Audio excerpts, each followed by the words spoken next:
Craig and Karen, who met and married in university, had three beautiful children. Karen lost interest in her spouse because she realized she was a lesbian. When her husband found out, he committed a great crime, destroying not only Karen but also their children. This is the Saddest Crime documentary. When Craig was graduating in engineering from the University of Texas and Karen was a freshman in the humanities department, they quickly found common ground and soon began a romantic relationship with determination and talent in engineering. They held a simple wedding after graduating in the late 1980s, attended only by close friends and family. Their first child, Emily, was born in 1991, followed by Lauren in 1993. They lived happily in a cozy house in Weatherford in 1999. When Karen was pregnant with their third child, Craig received a lucrative job offer from a major electrical company in Weatherford. They moved to the most prestigious neighborhood in town and got a reliable family car. Karen stayed home and Craig became the main breadwinner. The family seemed perfect. Emily and Lauren were talented in sports and music, often participating in singing competitions and local events. Emily excelled in school and went to prestigious pharmacy college, while Lauren, a top student, aspired to attend a conservatory to pursue a music career. Karen managed the household, raised the children, and cooked delicious meals. They were active in the community, working to improve their neighborhood and raising three extraordinary and talented children. But behind the facade of perfection, there were many problems that the family members kept hidden.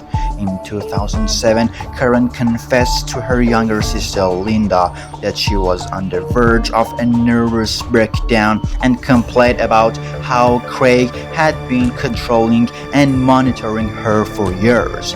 Craig demanded a complete accounting of all expenses, not just major purchases, but also the family's everyday costs. The strict schedule Craig set meant that when he returned from work, his wife and children had to be at home to meet him.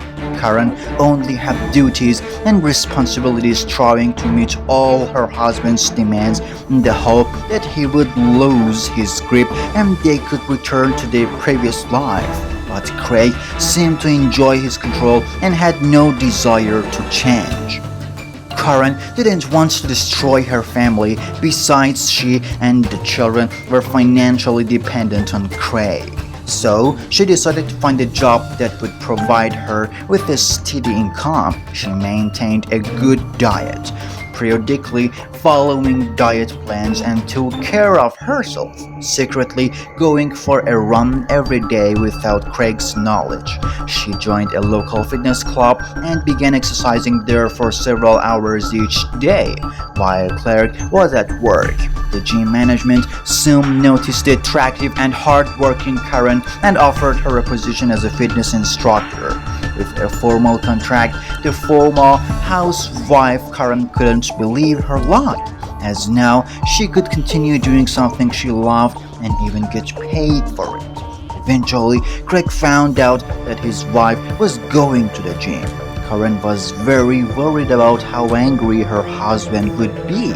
But to her surprise, he reacted calmly and was even pleased that she had found something to do and was now earning money herself. His only condition was that she had to be home when he arrived and cook dinner. A fitness club instructor named Sunny Rice became friends with Karen. For Karen, who had been a stay-at-home mother for years and unable to socialize with people outside her family, Sunny became one of her trusted friends.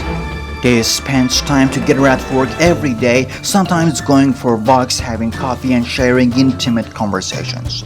Before long, their friendship turned into something like love. They kept their feelings and relationship hidden from everyone, but over time, Karen decided she had to confess everything to her husband. She spent months preparing for this conversation, trying to find the right words and not knowing how to start or what the consequences might be. Finally, she talked to Craig. Although Craig was completely shocked by his wife's revelation, he reacted relatively calm. However, the next day, Craig announced that he agreed to his wife's relationship with Sonny on the condition that he could join them. Karen was shocked by her husband's proposal and didn't know how to react. Nevertheless, Craig took the initiative and began courting by Sonny. At first, the woman agreed to his proposal, but soon they realized that for Craig, this was a game of dominance. Their strange love triangle didn't last long, and Craig realized that he wasn't welcomed in their relationship and felt insulted. Karen seemed to continue her intimate and romantic relationship with Sonny after nearly 2 decades of marriage. After months of scandals and painful deliberations, Karen was ready to leave her husband for a new relationship. Craig sent out resumes for a new job and soon got a position as a water manager for a large company in Columbia, Missouri, a neighboring city in Nassau, believing that moving to another state would end his wife's relationship with Sonny and return their family to normal. The move in the summer of 2008 was difficult for the family as the children had to change schools, make new friends, and adjust to living in a new city. Although the family was already well off financially, Craig's salary in his new position was almost double, and Weatherford was doing well. However, with more responsibilities and longer working hours, Craig naively thought he had permanently removed Sonny from his wife's life. But he was mistaken. Karen and Sonny continued to communicate regularly, exchanging calls and texts and secretly meeting, driving halfway to meet. They spent a few hours in a roadside hotel and then returned home. Karen knew her marriage was doomed. She no longer loved her husband and a divorce would be hard for the children. These secret meetings continued until December 2008 on New Year's Eve, when the Taylor family returned to New Downtown to meet family and friends. Sonny was also at this party. Karen and Sonny initially greeted each other simply, but as the party progressed and under the influence of alcohol, they began making lewd moves and some guests even saw them kissing. Craig, furious, forcibly dragged Karen out of the party on the way home and lost control. He grabbed her shoulders and shook her with such force that her clothes tore, then slapped her, causing her to slip and fall, hitting her head hard. The painful harassment didn't stop after they returned home, and a few days later Karen told Craig that she was leaving him, initiated divorce proceeding, and initially sought custody of children. Craig tried to apologize and begged to keep the family together for the sake of the children, offering another chance for their marriage. But Karen was resolute and got the divorce. Craig began contacting mutual friends and relatives, asking them to talk to Karen and convince her not to break up the family. Despite all his efforts, Karen's family told him that she was leaving for Sonny. After a noisy fight, the police visited the house and took them to the police station. Karen had bruises on her arms. Craig said that he just held her tightly to calm her down, which caused her bruises. After this incident, Karen took the kids and moved out before the divorce was finalized. This was a serious event, but Craig got even another angrier when he found out his daughter said, with their mother saying that for the first time in a long time, she saw her happy. He saw this is a betrayal and refused to contact Emily and Lauren, only keeping in touch with his son, Sean. They were much happier without their father. Craig initially had to sacrifice work and then took a leave of absence, claiming he was ill. Eventually, without any explanation, he started ignoring his job, leading to his termination and the loss of the income. Craig had to move in with his parents as he spent all day stalking his ex-wife and taking her to court.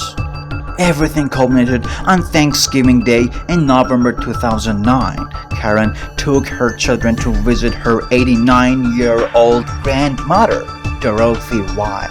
That evening, a call was made to the police department about a suspicious van and the sound of gunshots. Neighbors reported seeing a small truck driving toward an elderly woman's house and a man getting out and entering the house. Then they apparently heard screams and gunshots, but they were unsure if the man got back into the truck and sped away after leaving the house. The police encountered a terrified 10-year-old boy asking for help. It was Sean, Karen's youngest son, who couldn't explain what had happened. But it was clear that a horrific scene awaited the police near the front door. They found the 89-year-old homeowner lying in a pool of blood, miraculously still alive despite being shot twice in the kitchen. The police found the lifeless body of 44-year-old boy Karen, who had been shot in the chest and then fatally shot in the head at a close range by her ex-husband. There was no chance of survival. The body of her eldest daughter, 18-year-old Emily, was found between the wall and a couch, where she had apparently tried to hide from her engaged father, but he found her and shot her twice, killing her. A younger sister, Lauren, was lying in a pool of blood in the second-floor bedroom. She was still alive and faintly pledging for her life, repeatedly saying that her father had done this. The elderly woman and Lauren were immediately taken to the intensive care unit of a nearby hospital. Despite the doctors' efforts, they couldn't save them. Lauren died on the morning of December 1st from blood loss and severe damage to her internal organs, and her grandmother died a few hours later on the same day. Craig, knowing that running away was pointless, surrendered to the police while driving the truck.